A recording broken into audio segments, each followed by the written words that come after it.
Na aurora nascente, um jardineiro contempla a flor que acaba de desabrochar. Ele a admira, cuida dela, zela para que tenha água e luz suficientes. No entanto, quando a noite chega e as pétalas começam a cair, ele não sente nem tristeza nem desejo de retê-las. Seu coração permanece sereno diante desse ciclo natural. Não é que ele não se importe com a flor, ao contrário, é precisamente porque a compreende profundamente que pode aceitar sua natureza efêmera. Eis a diferença essencial entre o desapego e a indiferença. A indiferença é uma couraça, um fechamento do coração. É um muro que construímos para não sermos tocados, afetados, perturbados pelo mundo. O indiferente desvia o olhar do sofrimento, não por sabedoria, mas por medo ou por dessensibilização. Ele se corta do mundo para não ter que senti-lo. Sua aparente serenidade não é mais que uma ausência. Ausência de engajamento, ausência de conexão, ausência de vida. O desapego, por outro lado, é uma abertura, uma compreensão profunda da natureza das coisas. O sábio taoísta não se desapega do mundo. Ele se desapega de suas expectativas rígidas sobre como o mundo deveria ser. Ele não para de amar, mas ama com uma sabedoria que compreende a natureza impermanente de todas as coisas. Como diz um antigo provérbio, os galhos do salgueiro são flexíveis porque sabem dançar com o vento. O indiferente diz: nada importa, então por que se preocupar? O desapegado responde: tudo importa, por isso me mantenho livre. Na tradição taoísta, compara-se frequentemente esse desapego iluminado à água de um rio. A água se engaja plenamente em sua jornada, abraça cada curva do terreno, nutre tudo o que toca. No entanto, ela não se apega a nenhuma forma particular, não resiste à mudança, não se agarra às margens que encontra. Ela está ao mesmo tempo totalmente engajada e perfeitamente desapegada. A indiferença é uma forma de pobreza. Pobreza da experiência, pobreza do coração. O desapego, por sua vez, é uma riqueza. É a capacidade de viver plenamente, permanecendo livre, de amar profundamente, aceitando a impermanência, de agir com paixão, permanecendo em paz com todos os resultados possíveis. Na vida cotidiana, muitas vezes nos vemos presos em um turbilhão de esforços, desejos e expectativas. Buscamos controlar o que nos cerca, moldar os eventos segundo nossos desejos, como se fôssemos artesãos esculpindo a realidade com nossas mãos. No entanto, apesar de todos os nossos esforços, às vezes as coisas não se desenrolam como esperado. Os sonhos murcham, os planos fracassam e as expectativas se quebram. Diante disso, podemos sentir frustração, raiva ou desânimo. Mas o que nos leva a querer dominar tudo? E, sobretudo, por que é tão difícil soltar? Na filosofia taoísta, o soltar não é uma forma de renúncia ou passividade. É antes uma maneira de se alinhar com o Tao. A vida é como um rio, flui naturalmente, sem esforço, seguindo seu próprio curso. Não luta contra os obstáculos. Ao contrário, os contorna, os absorve ou os transforma. Da mesma forma, quando praticamos o soltar, aprendemos a seguir a corrente da vida em vez de resistir em vão. Observe uma folha que se desprende de uma árvore no outono. Ela não luta contra sua queda, não resiste ao vento que a leva. Nesse soltar natural, encontra-se uma sabedoria profunda que o pensamento taoísta explorou por milênios. Não é por acaso que os maiores mestres encontraram frequentemente seus ensinamentos mais profundos na simples observação da natureza. Tudo o que tentamos reter é por natureza impermanente. Nossos pensamentos, nossas emoções, nossos bens, nossos relacionamentos, tudo está em constante mudança. Nosso desejo de fixar as coisas, de mantê-las em um estado permanente, é a própria fonte de nosso sofrimento. Como seres humanos, tendemos a acreditar que estamos separados de tudo o que nos cerca. Pensamos que devemos agir para obter o que desejamos, como se o mundo fosse uma matéria bruta que devêssemos moldar, mas já fazemos parte integral do fluxo da vida. Não somos espectadores externos, mas participantes ativos em uma dança cósmica que supera nossa compreensão. Quando tentamos controlar tudo, criamos uma tensão interior. Essa tensão nos afasta de nossa natureza verdadeira, que é fluida, flexível e adaptável. Pense em um galho de árvore. Se for rígido, corre o risco de se quebrar durante uma tempestade, mas se for flexível, pode se dobrar sem se romper. Da mesma forma, quando adotamos uma atitude de soltar, nos tornamos mais resilientes diante dos acasos da vida. Paramos de nos agarrar desesperadamente ao que não podemos mudar e permitimos que a vida se desenrole segundo seu próprio ritmo. No entanto, o soltar não significa abandonar nossas aspirações ou parar de agir. Ao contrário, trata-se de agir com sabedoria, reconhecendo o que está sob nosso controle e o que não está. Essa verdade se manifesta primeiro em nossa relação com o controle. Passamos grande parte de nossa vida tentando controlar os eventos, os outros, nós mesmos. E muitas vezes, porém, quanto mais tentamos controlar, mais a vida parece nos escapar. O Tao Te Ching nos ensina que a verdadeira maestria não vem do controle, mas do alinhamento com o fluxo natural das coisas. Essa compreensão nos leva a uma visão mais profunda de nossa natureza verdadeira. O que chamamos de nosso eu é ele mesmo uma construção que nos esforçamos constantemente para manter. Nos agarramos a certas imagens de nós mesmos, a histórias sobre quem somos, a identidades rígidas. O soltar nos convida a reconhecer a natureza fluida e mutável de nosso ser. Em nossa cultura, tendemos a ver o esforço como uma tensão, uma luta. Mas existe outra forma de esforço, mais alinhada com a natureza. O esforço sem esforço do bambu que se dobra sob a neve e depois se endireita naturalmente. O esforço sem tensão do rio que encontra seu caminho para o oceano. Essa perspectiva transforma nossa relação com o sofrimento. Frequentemente, não é tanto a situação em si que nos faz sofrer, mas nossa resistência ao que é. Sofremos porque nos agarramos a uma versão da realidade que não corresponde ao que é. O soltar não elimina a dor, que faz parte integral da vida, mas pode reduzir consideravelmente o sofrimento que acrescentamos por nossa resistência. O mestre taoísta explicava a seus discípulos: quando você segura um carvão ardente com a intenção de jogá-lo em alguém, é você quem se queima. Da mesma forma, quando resistimos ao que é, multiplicamos nosso próprio sofrimento. O soltar nos ensina a largar o carvão não por indiferença, mas por compreensão de sua natureza ardente. O soltar toca também nossa relação com o saber. A mente humana busca constantemente compreender, categorizar, dominar pelo conhecimento.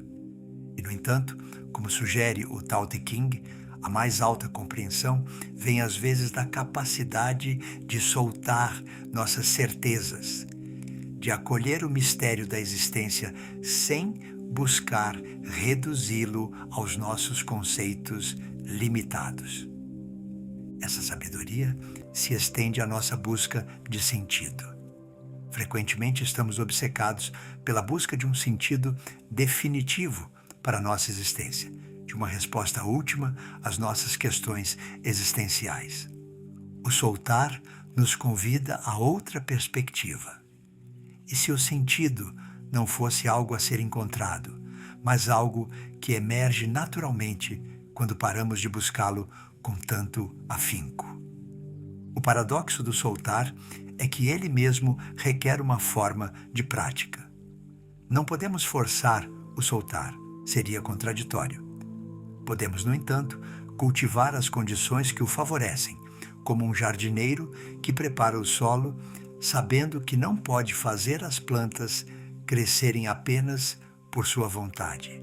O primeiro passo consiste em observar nossos pensamentos e emoções. Frequentemente, nos agarramos a ideias, medos ou desejos sem sequer nos darmos conta. Por exemplo, podemos estar obcecados com um objetivo preciso: conseguir um emprego, ter sucesso em um projeto, ganhar a aprovação dos outros, a ponto de esquecermos de viver plenamente o momento presente. Ao nos darmos o tempo de parar, respirar e olhar para dentro de nós mesmos, podemos começar a identificar esses apegos. Uma vez que os reconhecemos, podemos escolher soltá-los, não porque sejam ruins, mas porque nos impedem de saborear plenamente a riqueza do instante. Uma ferramenta valiosa para isso é a respiração consciente. Quando sentimos que a ansiedade ou a frustração aumenta, podemos simplesmente colocar uma mão em nosso coração e fazer algumas respirações profundas. Ao nos concentrarmos em nossa respiração, trazemos nossa atenção para o presente, para o que está aqui e agora. Esse simples gesto pode bastar para dissipar o domínio dos pensamentos obsessivos e nos reconectar com nossa calma interior. Outra chave do soltar é aprender a confiar no processo da vida. Isso pode parecer abstrato, mas na realidade trata-se simplesmente de reconhecer que muitas coisas escapam ao nosso controle e que isso é perfeito assim. Por exemplo, imagine que você planta uma semente em seu jardim.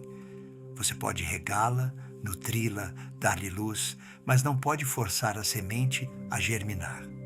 Ela seguirá seu próprio ritmo, guiada por forças invisíveis. Da mesma forma, em nossas vidas, os eventos levam o tempo que precisam para se realizar. Ao aceitar isso, liberamos uma grande quantidade de energia mental e emocional que antes desperdiçávamos, querendo controlar tudo. O antigo conto taoísta fala de um pescador que passava seus dias no rio.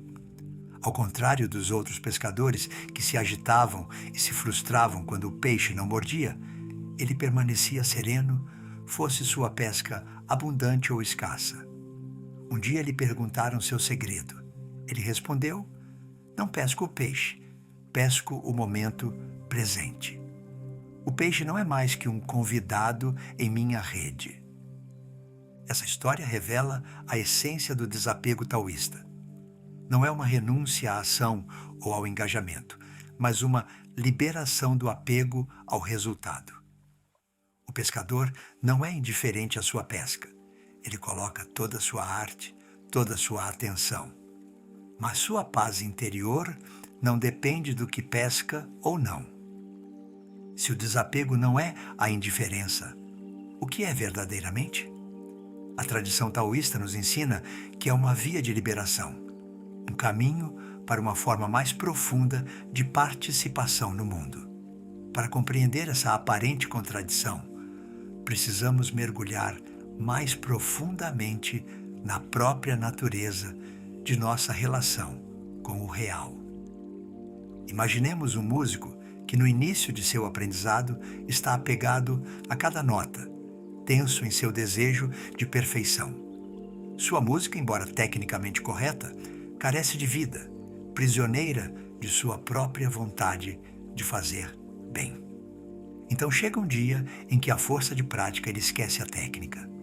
Seus dedos encontram por si mesmos seu caminho no instrumento. É precisamente nesse desapego da técnica que ele encontra a verdadeira maestria. Sua música se torna mais viva, mais autêntica, precisamente porque parou de querer controlá-la. Essa forma de desapego é semelhante ao que os taoístas chamam de esquecimento do eu. Não uma negação da individualidade, mas uma liberação dos limites que impomos à nossa experiência. Como diz Zhuangzi, o peixe esquece que nada na água, o pássaro esquece que voa no ar. É nesse esquecimento que reside a verdadeira liberdade. O mestre calígrafo explicava a seus alunos: enquanto você pensar no pincel, seu traço será rígido. Enquanto você pensar em si mesmo pintando, seu gesto carecerá de vida.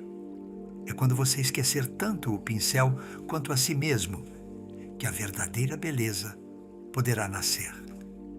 Não é indiferença à sua arte, ao contrário, é um engajamento tão profundo que transcende a dualidade entre o artista e sua obra.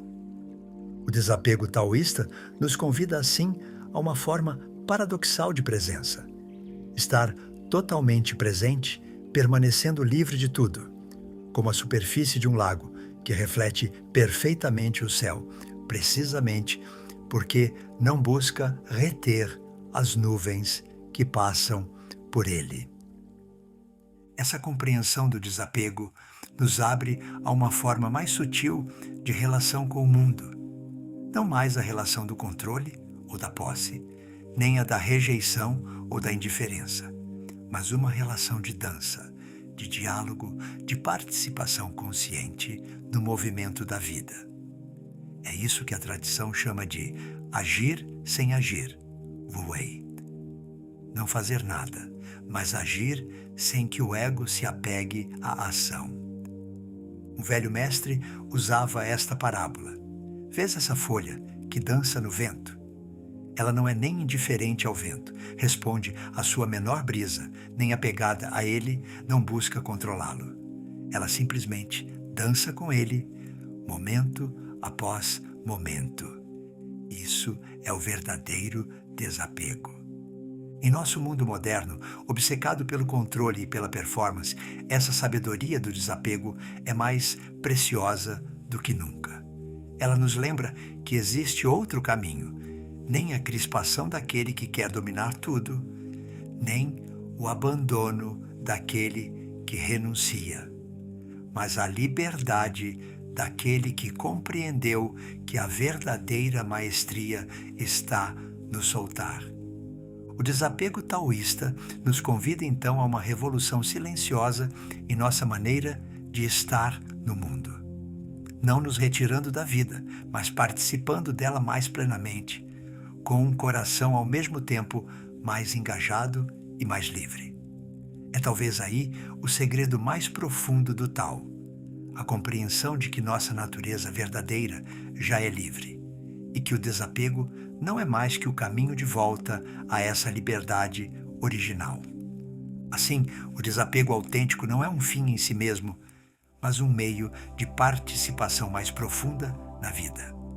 É a capacidade de permanecer aberto a cada instante, sem ser prisioneiro de nenhum, de amar plenamente sem possuir, de agir totalmente sem estar acorrentado ao resultado.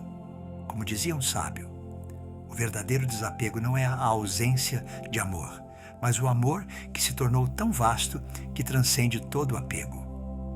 No final das contas, o soltar e o desapego taoístas nos ensinam a arte de estar plenamente presente, permanecendo perfeitamente livre, totalmente engajado, permanecendo em paz com o fluxo constante da mudança. Como o bambu que é forte, precisamente porque sabe se dobrar, encontramos nossa verdadeira força nessa flexibilidade que nos permite dançar com a vida em vez de lutar contra ela.